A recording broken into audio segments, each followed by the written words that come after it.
YBR Infra's duplex villas, 90 lakhs onwards near Adipatla, Hyderabad. Palamuru ప్రాజెక్టుపై Congress BRS మధ్య మాటల మంటలు రేగుతున్నాయి. తమ హయాంలో 90% పనులు పూర్తి చేసినా పాలమూరు ప్రాజెక్టుని తెలంగాణ ప్రభుత్వం నిర్లక్ష్యం చేసిందని బీఆర్ఎస్ అధినేత కేసీఆర్ విమర్శించారు. దీనికి మంత్రి ఉత్తమ్ కుమార్ రెడ్డి స్ట్రాంగ్ కౌంటర్ ఇచ్చారు.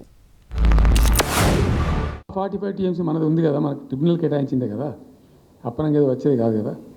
సో ఆ 45 ఈ మైనర్ ఇరిగేషన్ లాసెస్ 45 కలిపి 90.81 టీఎంసీలకు దాన్ని ప్రతిపాదించారు. It has a strong basis. ఏదో గాలిలే అడవులు జమాబందీ ఏర్పడతాడు చేసింది కాదు.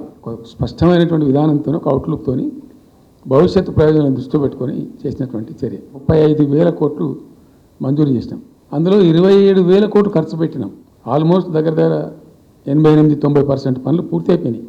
దారుణంగా పాలమూరు రంగారెడ్డి విషయంలో అబద్ధాలు చెప్పడం, ఇది ఒక 10 ఏళ్ల పాటు తెలంగాణ రాష్ట్రానికి ముఖ్యమంత్రి నుండి దిగిపోయిన వారికి తగదని చెప్పి మనం చేస్తున్నాం. పాలమూరు రంగారెడ్డి ప్రాజెక్ట్ లో కేసీఆర్ గారు ఒక్కెకరం ఉన్న ఆయకట్టు ఇచ్చినా మీరు ఇవ్వలే.